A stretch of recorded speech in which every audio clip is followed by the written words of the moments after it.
Everything set up, gentlemen? Just about. Lights, cameras, act!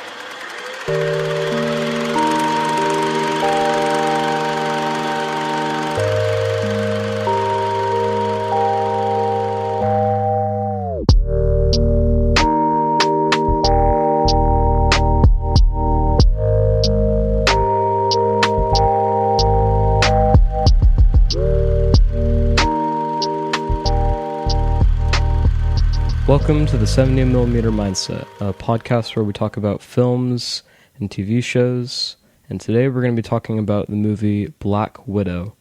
It's Marvel's latest cinematic release, and we're going to be picking it apart and diving deep into what makes this either a great movie or a bad movie. So we have some hot takes coming up, some insightful discussion, and we hope you can enjoy it.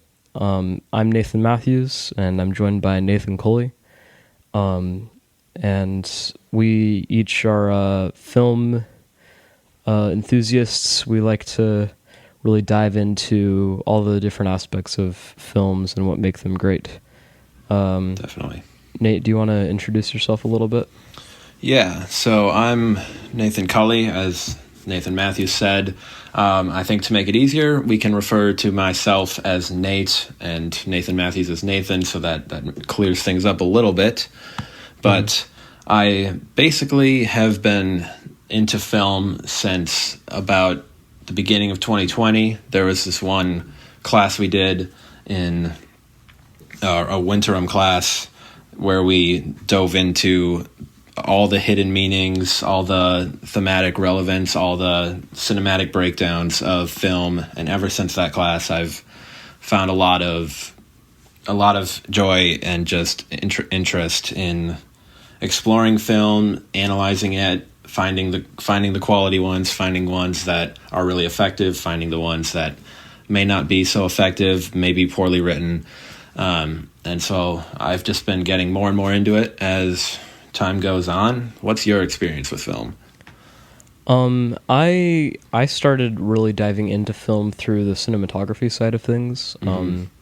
After starting on photography, I just fell in love with all the awesome colors and like the fast lenses that they shoot on film, just the beautiful scenes that can be created. And I also am a big fan of Christopher Nolan films, and his movies have kind of been like a gateway into letting me dive really deep into discussing and deeply analyzing movies, because there's a lot of layers that can be unpacked, and sometimes it takes a movie with a lot of obvious layers to be able to find the less obvious layers in other films. So I just love talking about the details and really expounding a lot on all those details.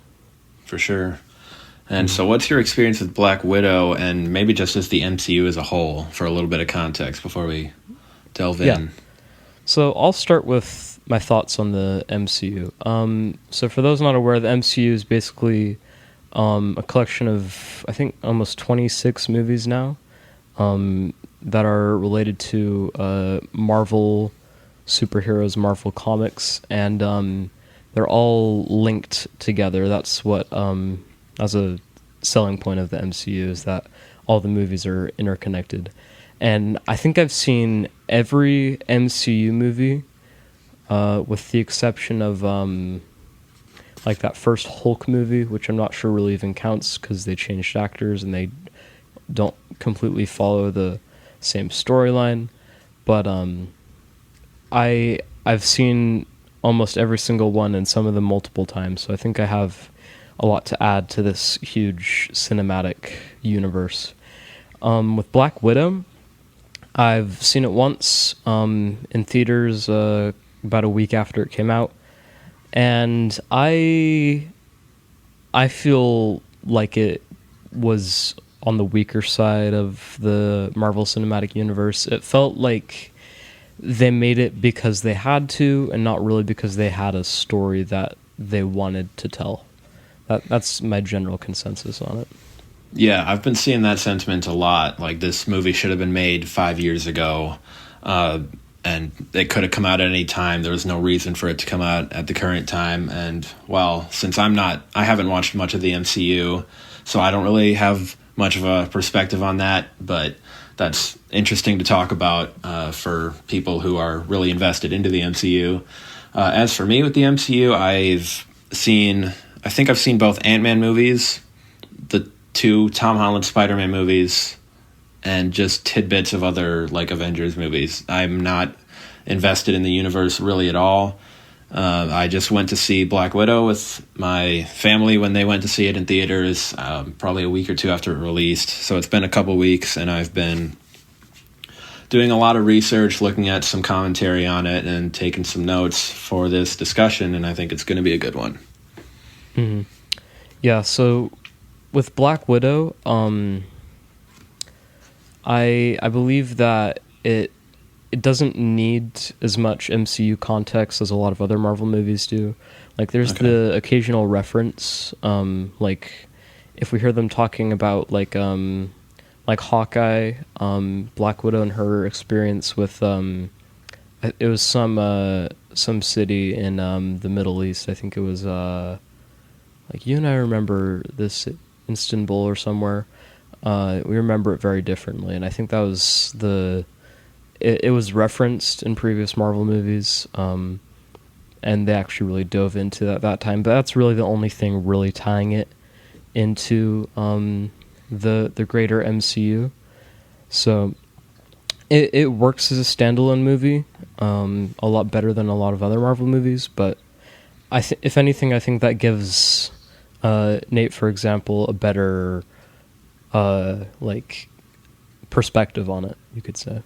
Yeah, definitely. It was nice to be able to, well, I don't know if I should say follow the story, because it doesn't make a whole lot of sense, but I didn't need to rely on external media from the MCU to understand the plot, which I would say is, I don't know if that's like even a good or bad thing for a film that's in a universe. It's kind of just a neutral thing where it's like, it's digestible for anyone who watches it. The MCU fan can appreciate it, but it can also be appreciated by people who aren't super invested into that fan base, as long as it's well written. So I think that's a good spot for a movie to be in. That's kind of where the Ant-Man movies were at too. Like, I was able to watch them and understand what they were trying to get at without needing a bunch of references to previous films. So that's where I was at with those. So I'm glad that I was able to watch that one like this, instead of one like just watching Endgame without watching any of the previous films. Like, obviously that would be way more confusing than just watching Black Widow, which is more standalone. Mm-hmm.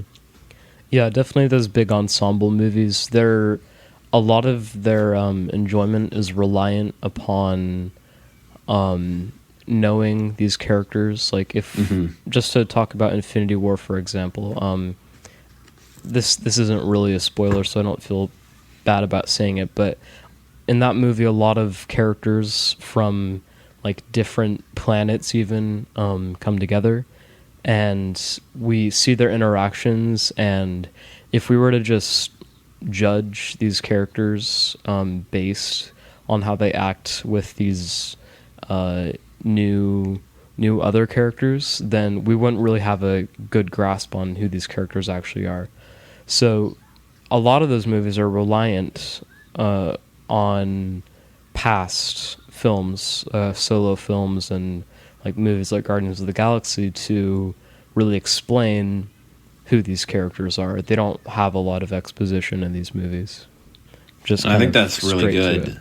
That's really good for a saga to have, when they're able to build up characters movie after movie.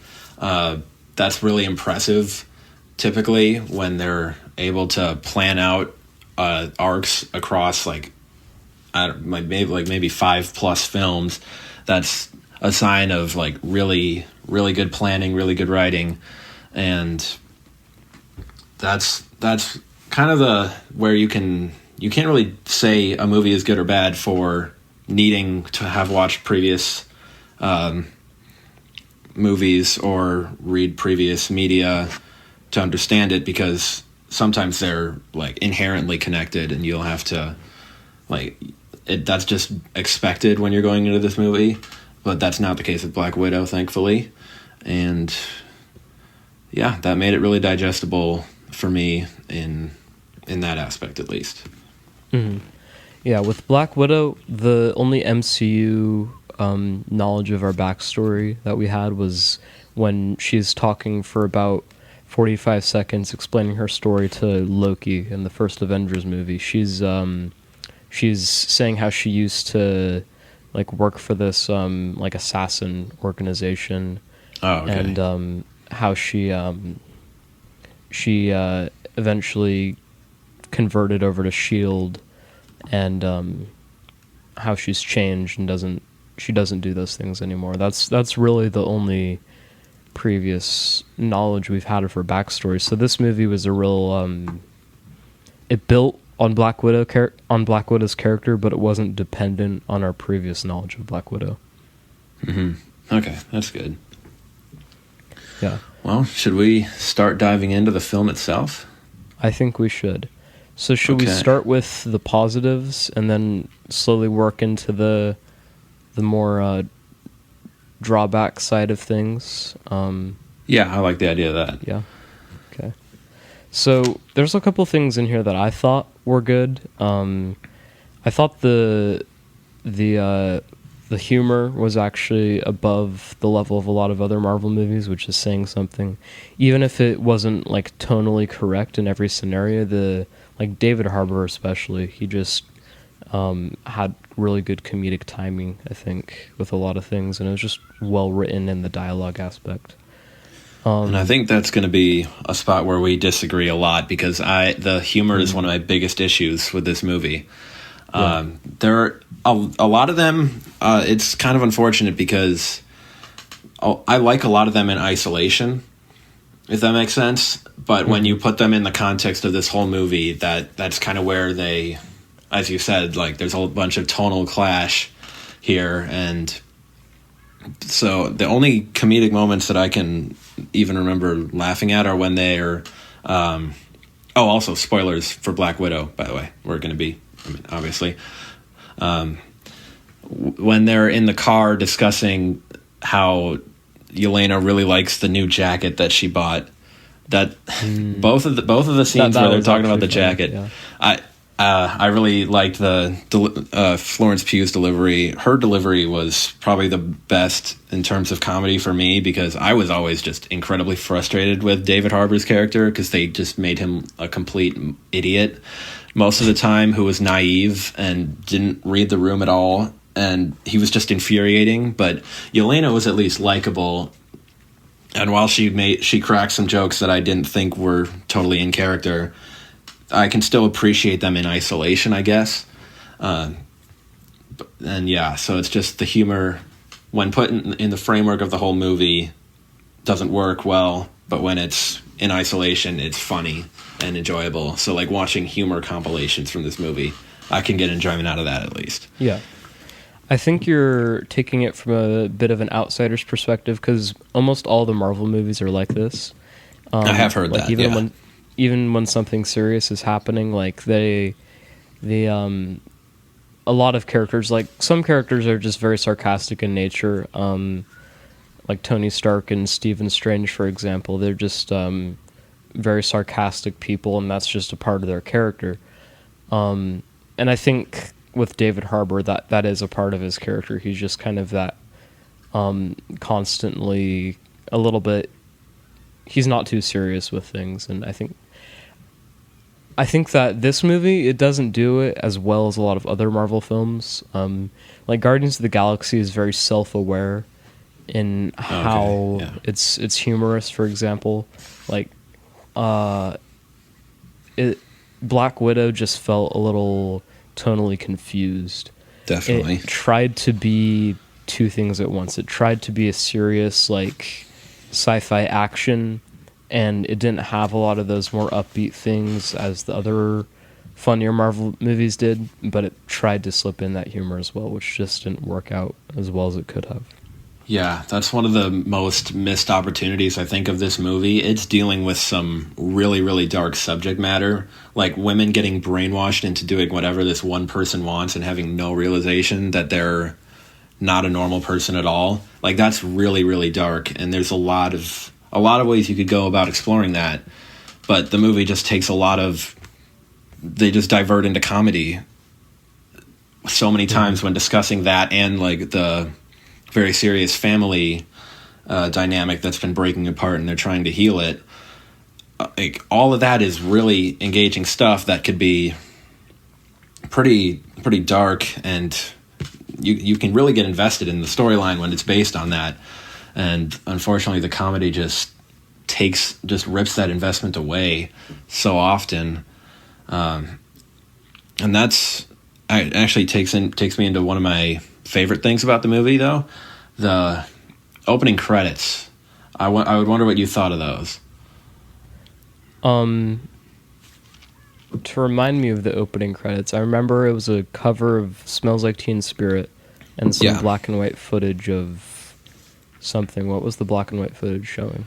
Yeah, so it wasn't... some of it was black and white, and some of it was just really grungy, really dark footage with, like, hazy yellow filters, just of the Dreykov's group just taking all the little girls off to the Red Room, and all of them screaming in horror, like getting their belongings ripped from them, being ripped away from their family. It's like really dark, really effective dark imagery that's going on, and the song is really eerie. I know it's not like I know it's a cover version of the song, but when it's like slowed down, it has that drag to it. It's a lot. It was really effective just because it's really striking imagery that is paired with really good color balancing, as well as a really dark song. And I kind of wish the movie had just maintained a tone like that the whole time. I think it would have been really effective as a film, thematically at least.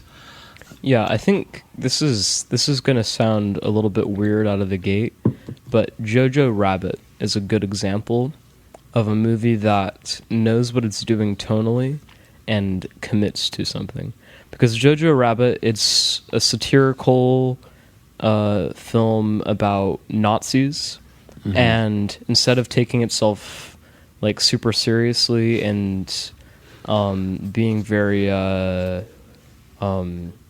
like heavy and like expressing the more sad parts of that, it plays itself very comedically and has very upbeat music and vibrant colors, and like the opening title sequence of that, for instance, is like a German version of a Beatles song, playing to black and white footage of like original footage of like Nazis saluting and stuff, and it plays into the satire really hard, so it commits to one style, like just kind of gradually making fun of like that Nazi culture through like taking everything from a humorous perspective.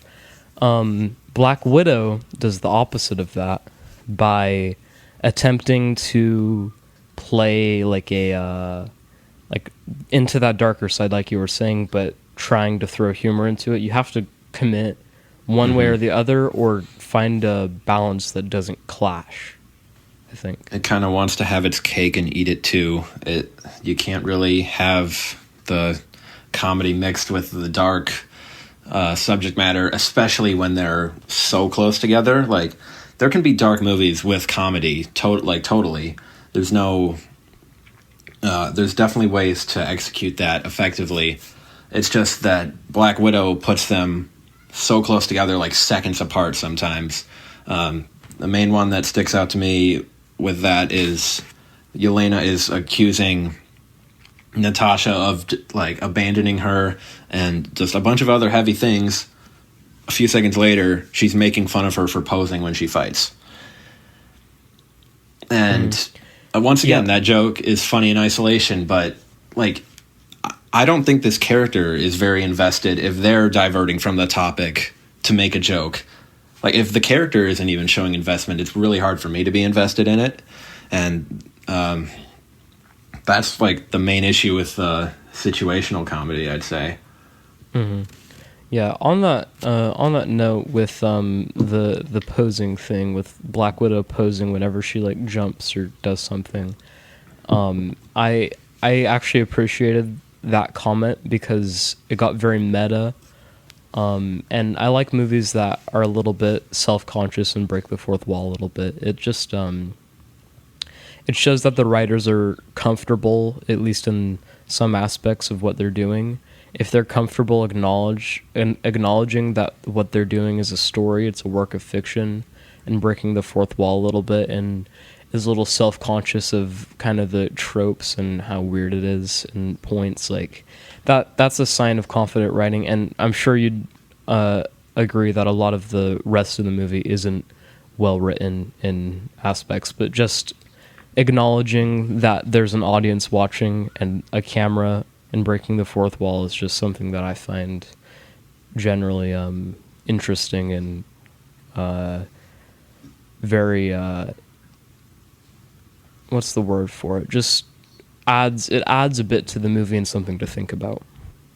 Yeah, I can definitely appreciate fourth wall break, but once again, it's mostly just in isolation that I appreciate it. And I would say that that's kind of where the difference between it being like well written and me liking it. I can find enjoyment in something that's like not even that well written. Like that fourth wall break, just it's good in the one aspect that it is breaking that fourth wall and just talking to the audience for a little bit indirectly. It's good in that aspect, but there are other aspects where it might fall short. So finding that balance a little bit. Yeah. So if we want to talk about a couple more of the good points that I enjoyed in this movie, I thought the character dynamic between Natasha and Yelena was interesting and it was dynamic, and one of my favorite things to find in any work of art, whether it be like music or film, it's change, it's dynamic, it's growth, right? So if we see something evolving in an artful way, like they are in a very unique family situation, and to see them go through and deal with that in the way they do, like the first scene after they're adults and they Natasha's finding her in her apartment, and they like have that kind of gun conversation thing. That was an interesting, compelling scene, and they eventually grow to be friends again. And it's a dynamic that I appreciated. What do you think about that? Yeah, I think their dynamic was my favorite like character aspect of the movie. Well, I think it has like the most strong moments between two characters. I definitely think there are problems like with that scene in the apartment. I have no idea why they're fighting. I have no idea why they stopped fighting. But there are moments in the film like those scenes where they're just sitting down and talking. They're sitting in the car and talking at the end when they're bantering and when they're talking about the jacket. Like all those scenes, like they get me invested in them because they're just acting really, I guess, normal. They're just having these normal conversations that are it kind of endears you to them when they're just like when Yelena gets so happy about this one jacket. Like that's just kind of fun to watch, and especially when it fits situationally, that's when I'll really enjoy a character dynamic. And so there are some inconsistencies with it, but overall, it's probably the strongest. Yeah, I really enjoyed most of the human side of the movie anyway. David Harbour, I know you didn't really like his comedic thing, back to the comedic thing again, but all the dialogue and interactions just between the family I thought was interesting. And I thought the opening scene, when they were younger, I thought that was good, except for like the forest light fire things. They only added that so the movie could have an excuse to go full circle and have them in at the end. That was dumb. I just, it felt so forced, and like, these things foreshadowing, hint hint. It just it fell flat, and it lacked really any meaning behind it. But there were a lot of those setups in the first scene, like the picture book with the family that comes back, the American Pie song that comes back as well. And I'm fine. I'm completely fine with movies doing that, only if they do it well. If they do it like to the degree that a Nolan movie does it, or like a film like The Father that has that kind of evolution throughout the story, or coming full circle with something, then that is a situation where it can really add a lot to the movie if it's done cleverly and in a way that doesn't like feel obtrusive at all. If it just feels natural at first and then eventually is something that can be appreciated at the end in hindsight. Like that's an example of it being done really well with Inception, for instance, like where they're quoting certain lines again, or there's motifs like the train or the top or stuff like that. Yeah. And another one of those from the first scene is when Yelena falls over and her mom tells her pain always makes you stronger. It's like, this is just a cut, and I don't know if you need to get that philosophical about a little cut, but it's then realize that, that's so that we can have a payoff when Natasha and Melina like make up and reconcile with each other a little bit. It's pretty heavy-handed, not very subtle, but I can understand what they were going for. Yeah, if they're working it into, I feel like they added that moment in at the end, and then they said, all right, we need to make this, we need to add some foreshadowing for this. They just copy and paste it and put it in at the beginning of the script. That's what it felt like. A very unartful way to add any sort of revolution to the story. I think the best one that they did, though, was implementing American Pie.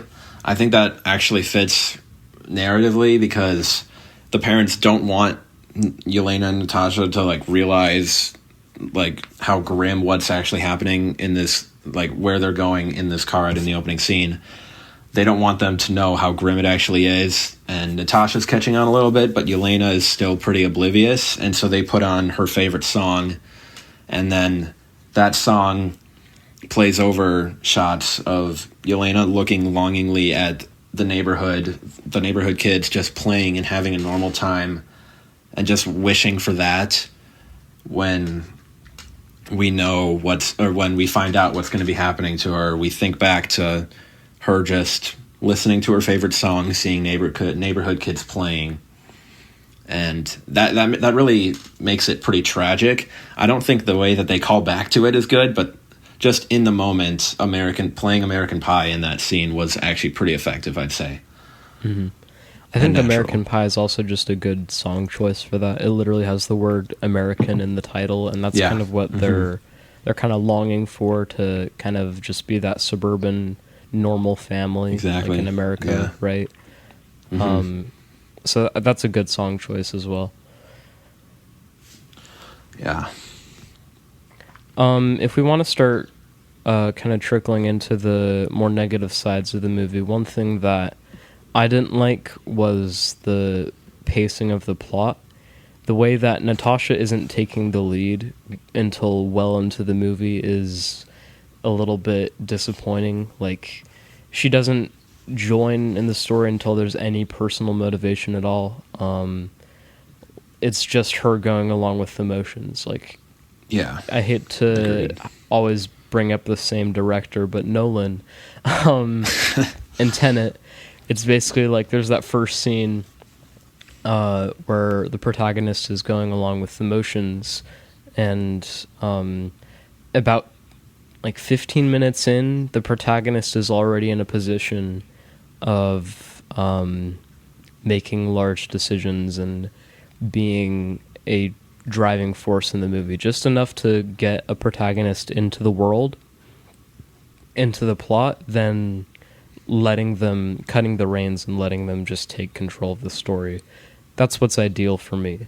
Now, in Black Widow, Natasha doesn't get involved in the plot, the actual conflict of the plot, until there's any personal motivation, like with her sister and Dreykov. Like, if the character, our main character, our protagonist, isn't going to be involved for this long in the movie, like, what's the point of having that first part of the movie that the character isn't involved in? That can be condensed. That can be just maybe not even there because it's less important at all. Like, yeah, I didn't really pick up on that, but now that you talk about it, it's like, yeah, like she didn't really have. She was kind of just going from place to place where the script told her to. It's not really like the script gave her many reasons to do what she was doing. So, yeah, that's an interesting point. I didn't think about that. I do actually have one more positive, though. If that family dinner scene, I basically like split. Like, I have a whole page just on this one scene. Half of it is good, half of it is bad. I think there's a lot of good clashing of perspectives. Like, all the characters have different perspectives that create a conflict, and I think that's actually pretty well supported. So Yelena has like a big flaw of being overly accusatory in that scene. She like points out something that's wrong with every single person in that room, but doesn't offer any solutions. So her accusations are justified, but she doesn't show any desire to actually fix the situation at all, which is an understandable flaw, but a flaw nonetheless that drives some conflict. And that kind of clashes with Natasha's flaw of just being overdramatic, and when she kind of slumps back in her chair and she ends up bursting out at both of her parents, ends up saying the family just didn't even feel real at all, when that's not truly how she feels. And then Melina has a problem with just refusing to accept responsibility, and she really struggles to admit her wrongdoing in manipulating multiple women to be mind controlled. Like, she really has trouble even placing her mind on that wrongdoing. And so all of those flaws, all of those perspectives create a pretty interesting scene that's sometimes stopped by comedy, but when it's not, it's actually pretty effective. And yeah, that's about it for like main positives, so unfortunately. But let's see. I thought that scene was it just drug on a little too long. Like, it was just people getting mad at each other, and it wasn't something that we had enough background on for the audience to care about it as much as the writers would like us to, because we only had that short opening scene just showing them like in the woods for a little bit, and then about 5 minutes into that they were like running away from the FBI with a file on a plane, and it was just straight into the action. We didn't really even have any background for that family dynamic, so that just lacked really any meaning or motivation for the audience, I think. Yeah, and they didn't really show that family in a good state at all in the movie, at least not before this dinner scene, because at that scene at their home in like Ohio or wherever it was, the dad is just like, he doesn't even look happy to see anyone there, and that seems to be the norm. And then they reflect back on their childhood, and it doesn't even seem like they were enjoying it at the time, because they took all their holiday pictures on the same day in different outfits. And it would have hit harder if we would have seen them in a good state, even if it was for just like 5 minutes. That's better than nothing, which is what we got.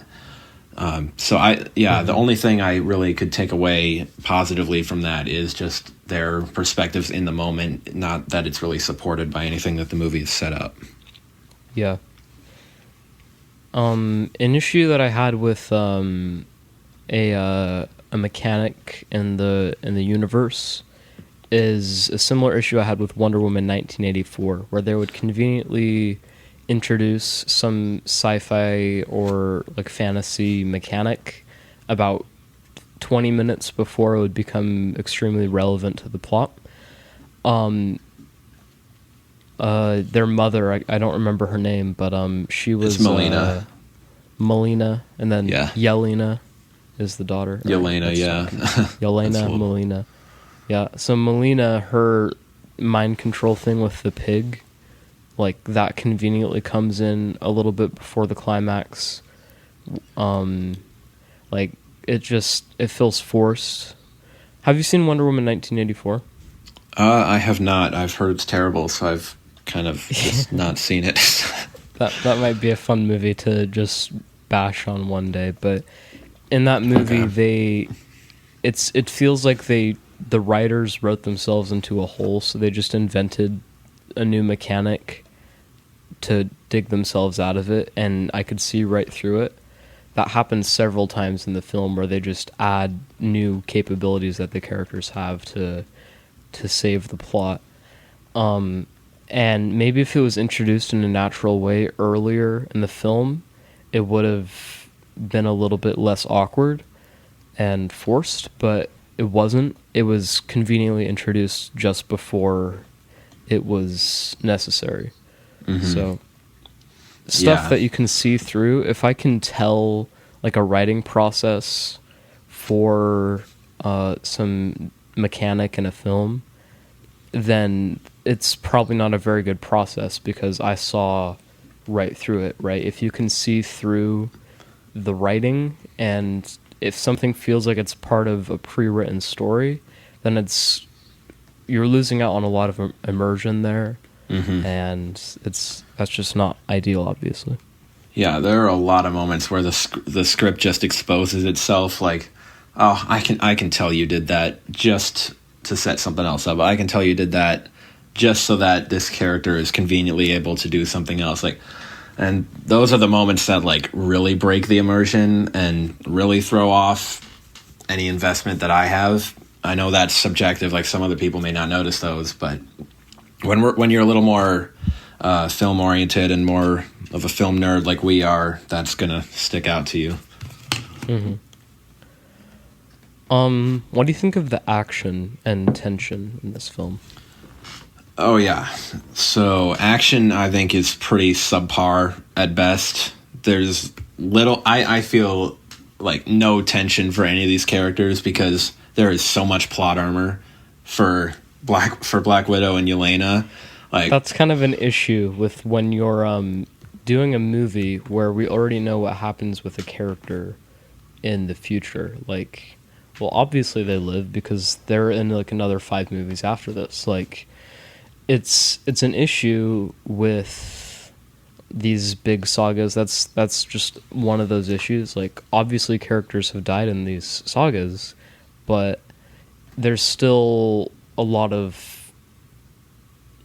story built up around them through other films. So if something's happening beforehand, we kind of don't really have as much tension as there should be. So they have to write in tension by having the characters know crucial details that the audience should know in a good story, but aren't. Like the fact that Black Widow severed her nerve or whatever in her nose oh man, to create tension, and we didn't know about that. That concept is just really outlandish in the first place. But a lot of problems with that part. Oh man.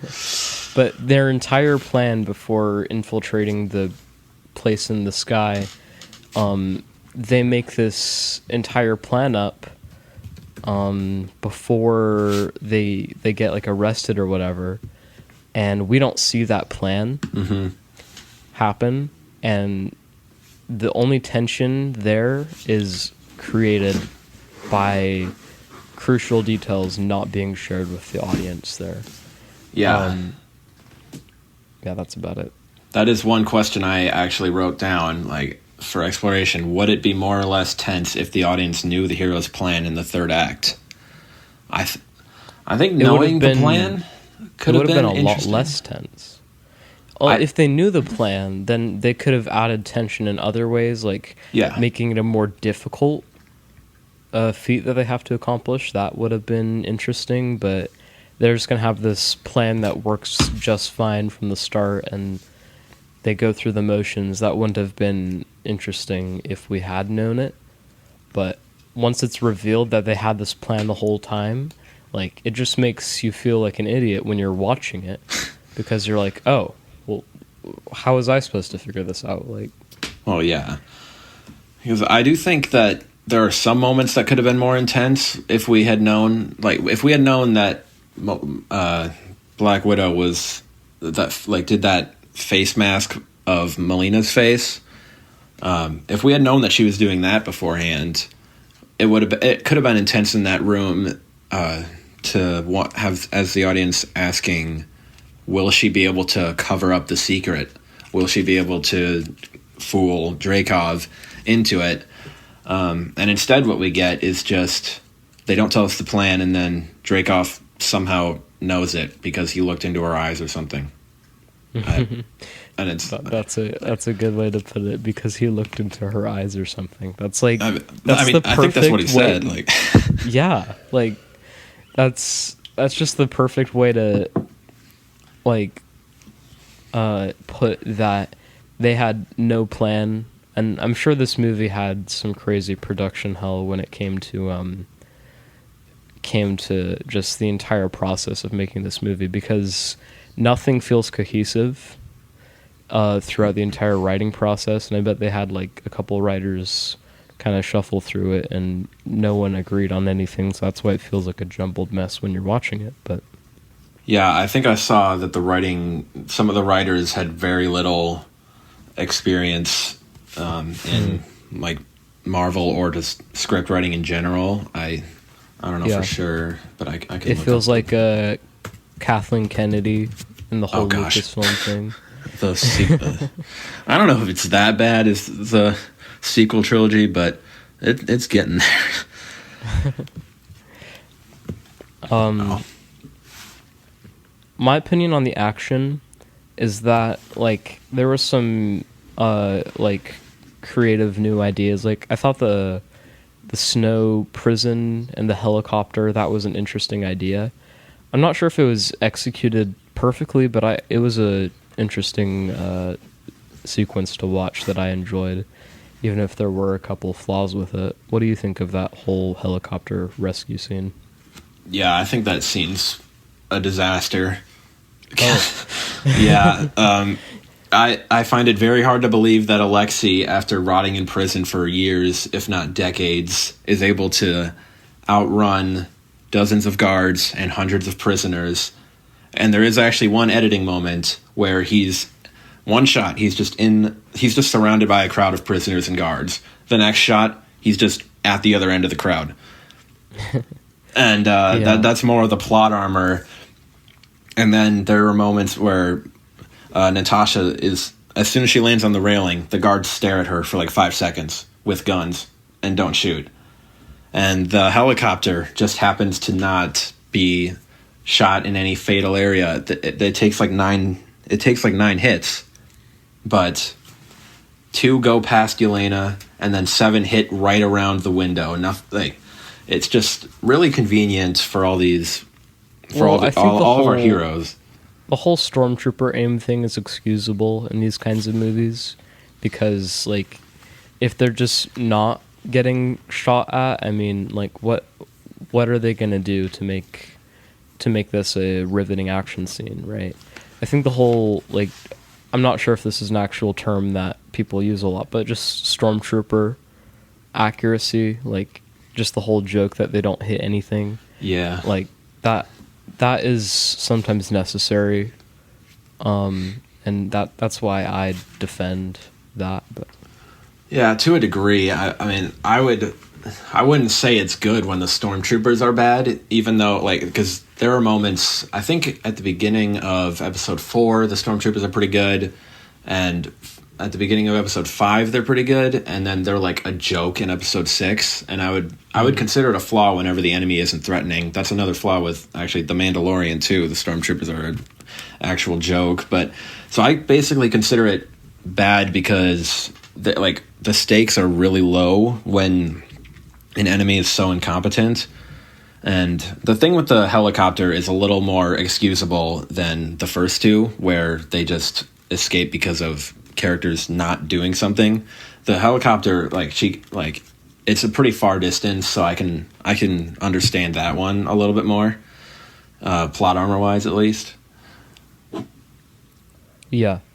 I have some comebacks for that Star Wars argument a little bit later, but now about Black Widow. Okay. The whole tension, the way they add tension is just really forced and unnatural in every instance of it. That's just the main takeaway with tension, and especially in like an action superhero movie like this, tension should be the main focus. That should be the main thing that's done well, right? But if the whole concept of tension is just executed terribly throughout the entire film, like, there's really no point to the film, because action movies are about tension. Exactly. It's not gonna work well if you don't have any functioning tension. Yeah, and that's why plot armor can be so damaging, because if your character can survive most things, if not anything, then there's no physical stakes, at least, and it might have been made up for if they had gotten some emotional stakes and some emotional tension, but that was, as we've discussed already, a little bit thematically broken already, and so you'd kind of think, well, at least I could have some good action with some high stakes, but almost every action scene there is major plot convenience and my characters just surviving insane things that just ruin it, unfortunately. Do you want to delve into some other aspects that you have in your notes? Yeah, sure. A lot of these are just, like, my notes are pretty much just chronologically, this happens, what's good about it, what's wrong with it. But I think I have some bigger ones that would be good talking points. Let's see. Okay, yeah. So the vials of mind control kind of confused me. That, like, in the beginning, when Yelena sends them to Natasha, I had like 5 points just on what was the goal here. It seemed really confusing, and I know this is kind of specific, but it's worth talking about because the plot kind of relies on these vials and how they're distributed. So I don't know if you had anything you noticed about those, or even if it's just at any point in the movie. I think the whole mind control thing is really dumb. Just mind control in general is not a good point in a movie, because then the threat is narrowed down to a much more consolidated entity. It's not really like there's this whole group of people working against the protagonist. It's usually just a smaller consolidated person that's working against the protagonist, right? So if everyone is mind controlled, then that really means that the threat is not as big as it seems, right? Going back to the whole tension thing, the tension isn't as intimidating as it really is. Yeah, and especially when that threat can be extinguished by someone punching a vial around them, and then it's just done. Yeah. It's like that. It's a pretty easy solution. Another easy solution is breaking your nose against like, yep. That, I mean, it just more comes back to tension. But the mind control I like it as, like I said, the dark subject matter in that way, but it's not effective for those like really intense scenes at all, like you said. Let's see. Yeah. Do you have any other thoughts for stuff like that?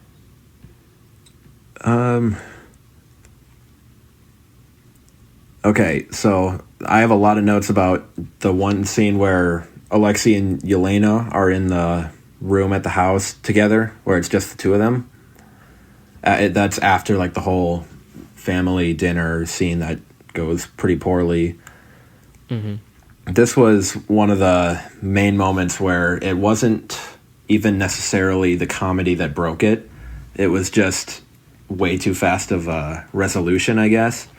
And that kind of happens with Melina and Natasha as well, but Yelena is like way worse in this case. So this is after the dinner scene, so Yelena is just in a room by herself, not wanting to talk to anyone. And then Alexei comes in there and sits down on the bed quietly, and I'm thinking, okay, this could be an interesting scene where Alexei... No, not Alexa. Shoot. My Alexa went off.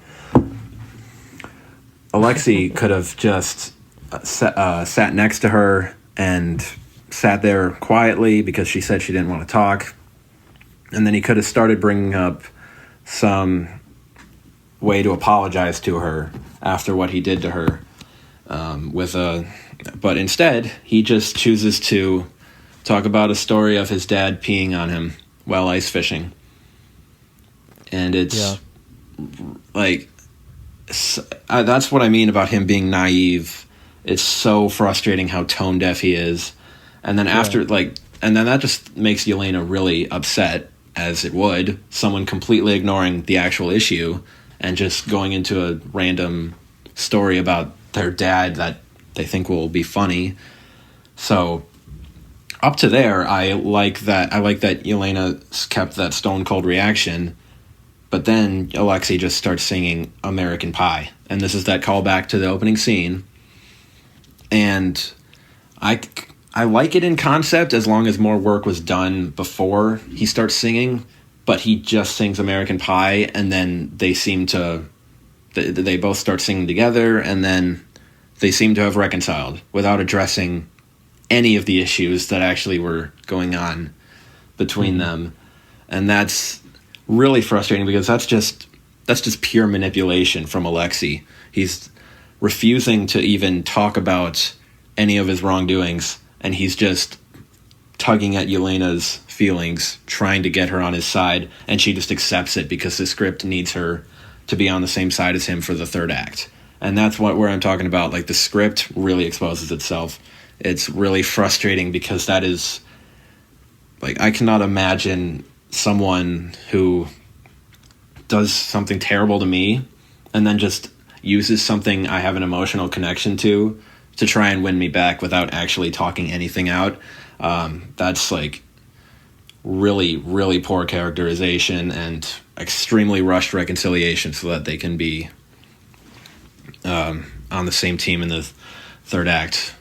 That was a really long... I feel bad for David Harbour having to work with what the writers gave him, because definitely. He's a great actor, and I'm not sure how much Stranger Things you've seen, but at least in the first season of Stranger Things, he's just such a emotionally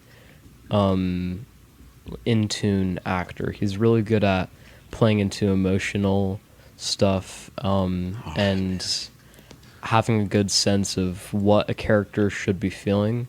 That isn't as true in later seasons, but David Harbour definitely has that capability.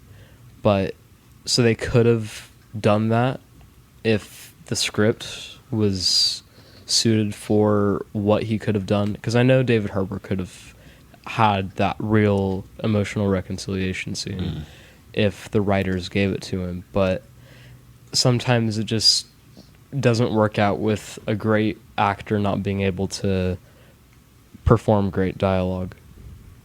Yeah, that's such a shame because there was so much potential with their relationship, with the whole family dynamic, and especially hearing that David Harbour has been really effective emotionally, acting wise. Like that's pretty disappointing to hear that the script let him down that much. Because that scene is still it's probably the most infuriating scene for me, and like just that extra context makes it even harder to accept. Mm-hmm. Yeah, a lot of David Harbour's character was just a little bit uncomfortable in like about a quarter of the things that he said. Just like felt really out of place. When he tries to fit into the old suit, and they make a whole joke about that. They name a pig after him. It's like I don't think they cared about his character very much. I think they just wanted to ridicule him. Yeah, unfortunately, he's just a crazy Russian guy. Yeah, I guess. Do you have anything else you'd like to add, or are we about wrapping up? Oh, I want to talk about Natasha breaking her nose. Just talk about it a little bit, at least. I don't want to talk about that. I think that deserves to just be unsaid. That's just terrible. Like, yeah, because I'm gonna go into it a little bit because they try to justify it hilariously. Melina says that you have to sever the olfactory nerves, which many people aren't going to know what those are, but I looked up a diagram, and they are extremely deep into your skull. Like there is no way that slamming your face on a table is going to sever those at all. But and then that's she just what they ended up doing it by pulling on it, snapping it back into place. Yeah, and you would think inconsistencies like that in favor of something that is well written, like that is completely fine if it's for a good cause. But if it's for something as dumb as like she has to be able to not smell the guy to be able to attack him, like that's just such a weird premise to begin with. Oh yeah, and then running with it for as long as they did. Like for someone that like Dreykov is intimidating on his own, I think. Like they could have made Dreykov even more intimidating, like, but instead he just is all cocky and has his guards leave the room and everything and does that, and it just, they wrote themselves into a hole. I feel like the same situation where we were talking about with them needing to add tension in for no apparent reason. Yeah, and I don't think it's a great sign when your enemy's big thing that's gonna like really set him apart is you can't attack me when you smell me. It's like, oh. And there were so many loopholes to that too. Like she could just go across the room and shoot him. She could drop an explosive in his direction. Like doesn't necessarily have to be to try to kill him. Just throw an explosive his direction because you're not like committing the action straight to him. Like there are loopholes that she could have taken too, and it's like I don't know why Dreykov would depend on that, the pheromone lock. Like that's a really weak defense system. And then we're back to the whole like mind control thing. Like, how on earth does mind control work? Like a person can't directly intend to harm him. Like what? I mean, yeah, that has to be like such a gray area. So much gray area involved in that. Like that's the one thing that the pheromone does. That's the one thing, apparently, that pheromone, like it doesn't mind control her in any other way. It doesn't make her subservient.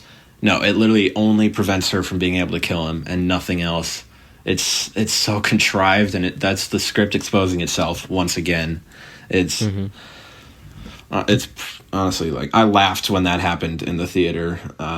Because I had actually seen that specific scene on Twitter without the context at all. I just saw the clip of her slamming her nose into a table, and when I saw the reasoning, I was like, "Oh wow, that's a thing."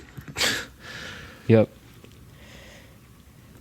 Yeah, there's just so many other like cinema sins in this movie. Like this is a movie for cinema sins, and I'm actually curious to see what the Cinema Sins channel does with this movie, because I'm fine with movies having those inconsistencies like that, as long as it makes up for it with the plot. But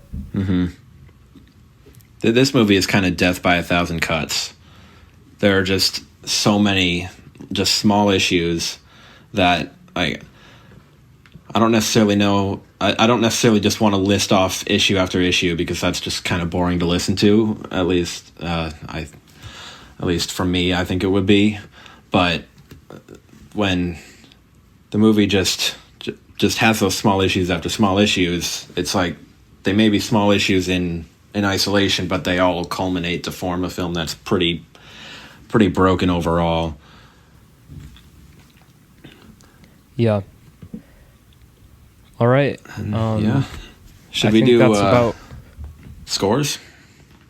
Yeah, we should. I'm going to give this movie a C.